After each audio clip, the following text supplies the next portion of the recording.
बोल जयकारा बोल मेरे श्री गुरु महाराज की जय। अमर ज्योति दर्शन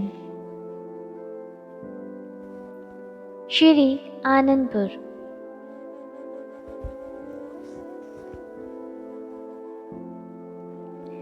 युग सम्राट महाराजाधिराज करुणेश श्री सद्गुरुदेव जी महाराज श्री पंचम पातशाही जी जिधर भी दृष्टि डालते जड़ चेतन चर अचर सबके दिलों में आनंद की महक महकने लगती, मानो कांटों में पुष्प खिलने लगे हैं ऐसा एहसास होता भी क्यों ना। आपकी मुस्कान एवं दिव्य दृष्टि सब में अनुपम चेतना भर देती। आपकी दूरदर्शिता एवं भक्ति पथ को अनुप्राणित करने का निराला ही ढंग था।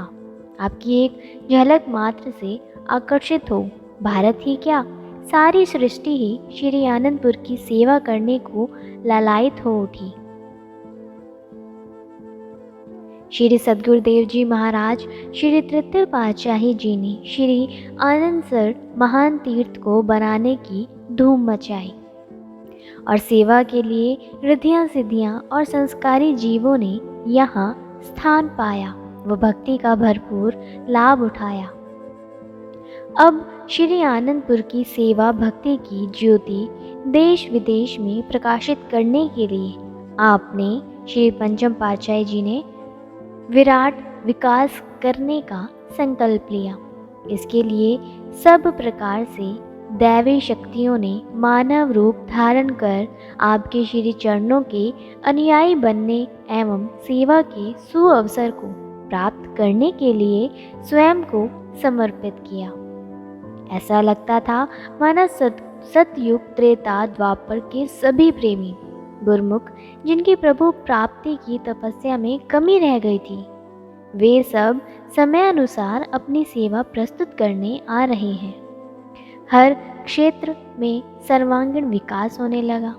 कवि, लेखक, artist, architect, engineer, doctor, principal, अध्यापक, मिस्त्री आदि सब एक से एक बढ़कर श्री चरणों में समर्पित होने एवं सेवा के सुअवसर से स्वयं को कृतार्थ करने लगे।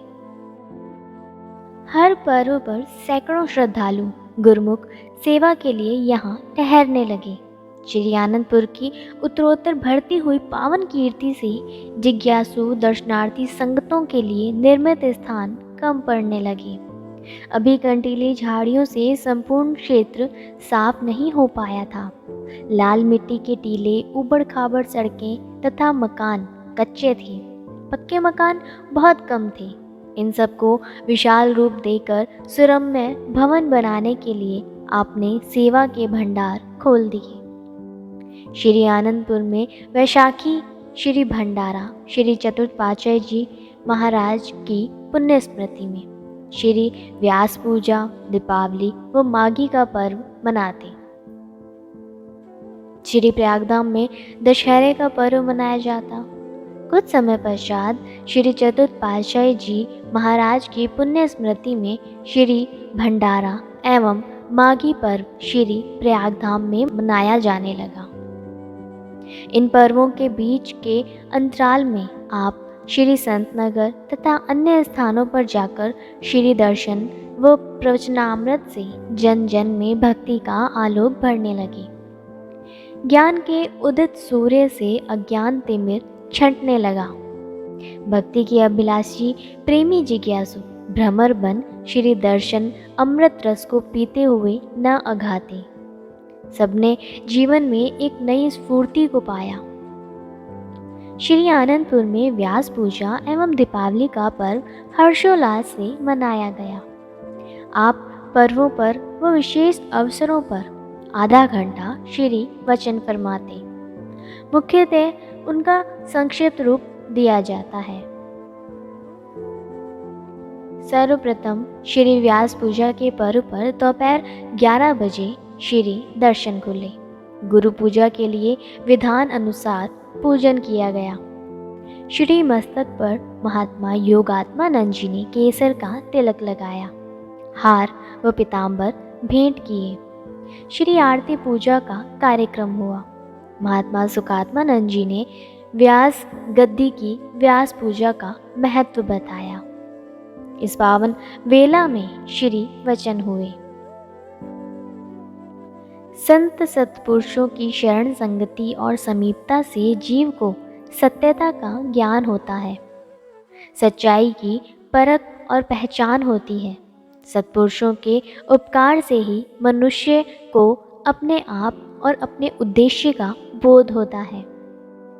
आम संसारी जीवों को इस सच्चाई का ज्ञान नहीं होता, क्योंकि वे तो खाने पीने और इंद्रियों की इच्छा पूरी करने में ही रत रहते हैं। उन्हें सच्चाई का ज्ञान क्यों नहीं होता? क्योंकि उन्होंने संतों की संगति नहीं की।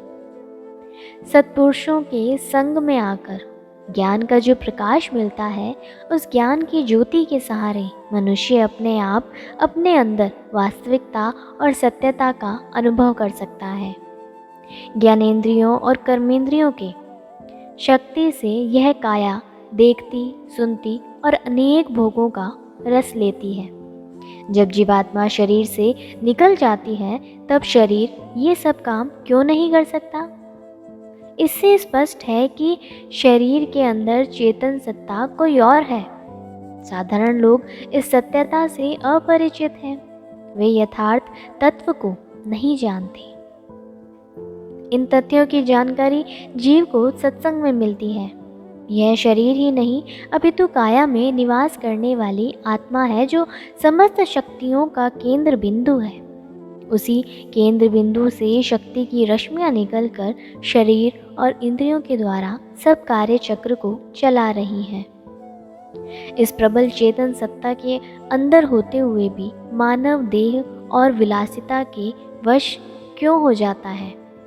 इसका कारण यह है कि देह और आत्मा के मध्य में एक तीसरा तत्व मन है, जो काया और आत्मा के प्रवाह को बदल देता है।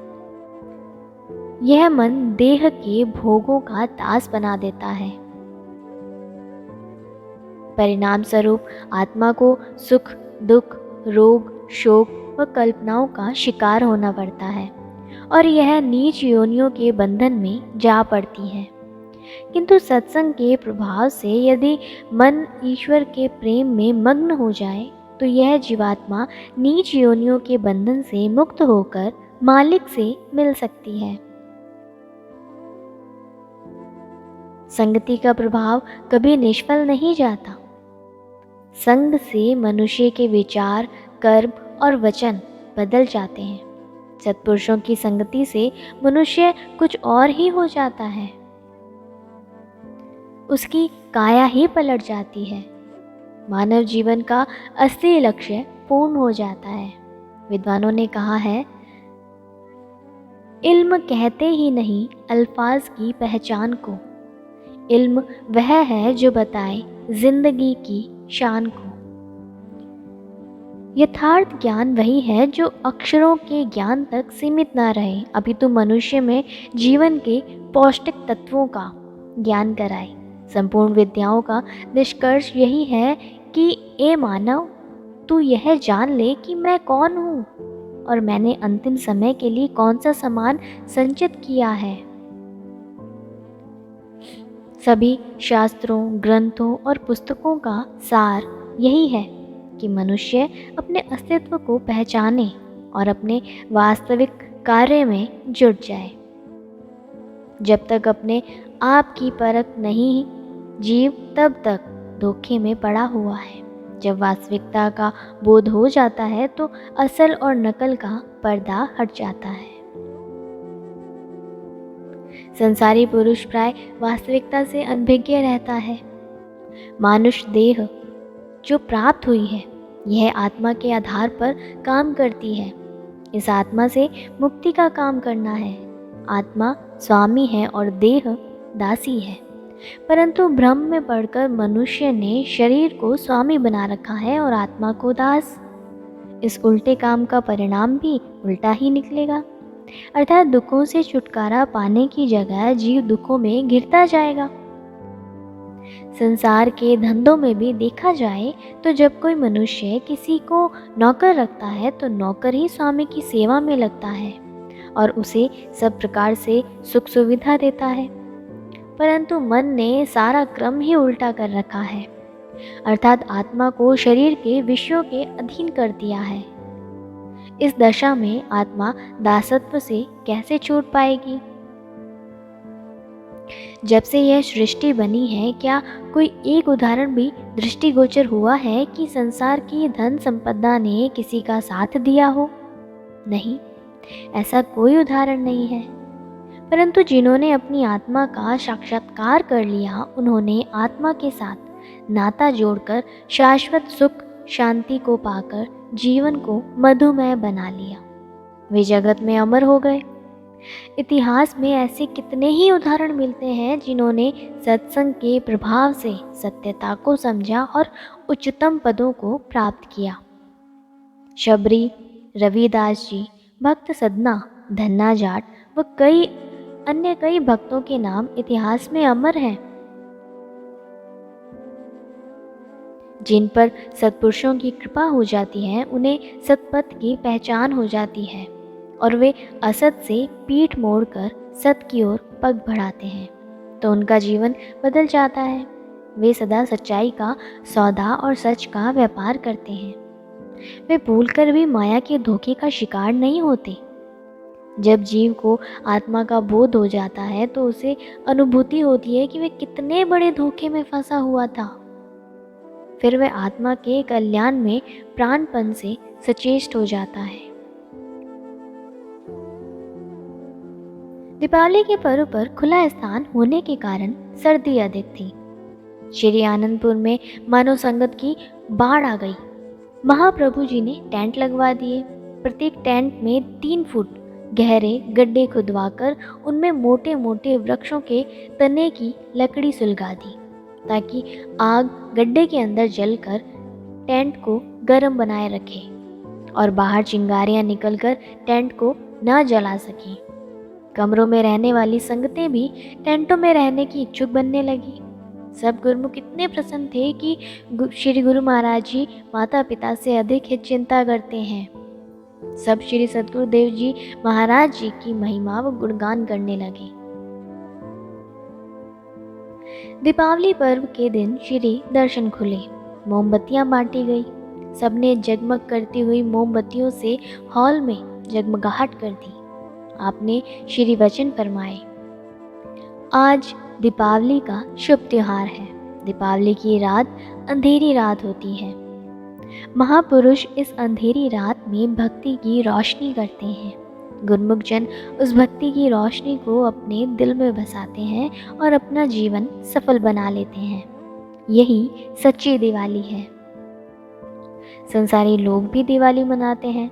वे दीपक जलाकर या किसी और साधन से थोड़ी देर के लिए बाहर की रोशनी कर लेते हैं और समझते हैं कि उन्होंने दिवाली मना ली। मगर बाहर रोशनी कर लेने से अंदर का अंधेरा तो दूर नहीं होता। उनके घट में तो उसी प्रकार अज्ञान का अंधेरा छाया रहता है। इस अज्ञान के अंधेरे की वजह से ही वे माया में रचे बचे रहते हैं और हमेशा दुखी रहते हैं। उनको ना इस लोक में सुख मिलता है और ना ही उनका परलोक संवरता है। महापुरुष संसार में आकर जो भक्ति की रोशनी करते हैं, गुरुमुख जन उस भक्ति की रोशनी को दिल में बसाते हैं। भक्ति की रोशनी जब हृदय में एक बार हो जाती है तो फिर वह रोशनी हमेशा ही बनी रहती है।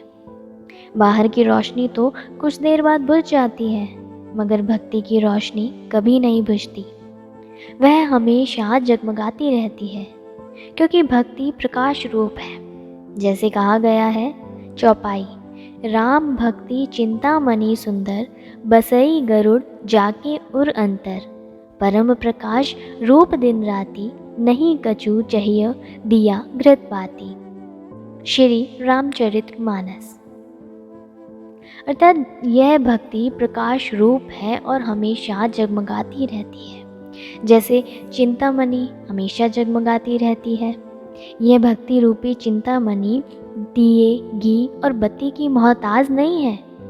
जो गुरुमुख जन इस भक्ति रूपी चिंतामणि को हृदय में बसा लेते हैं, उनका हृदय हमेशा ही प्रकाश से भरपूर रहता है, जिससे दुख उनके नज़दीक नहीं आता और वे हमेशा ही खुशियों से भरपूर रहते हैं।